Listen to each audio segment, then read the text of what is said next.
วัดโลกโมเลถ่ายทอดสดแจกอาหารฟรี21 ถึง 28 สัปดาห์มหามงคล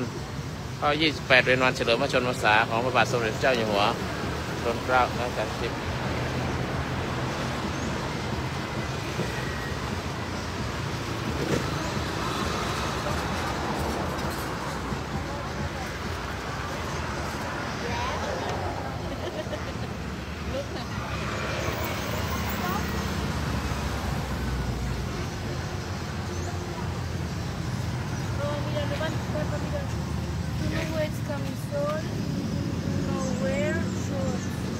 แจกอาหาร21 กรกฎาคมวันมหามงคล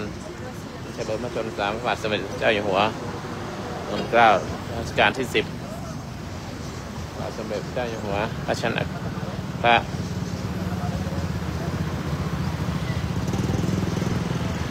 ถวายเป็นราชสนแต่รัชกาลที่ 9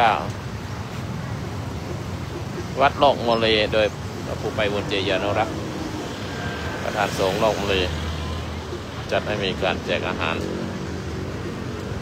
ในนามพระธรรมเสนาบดี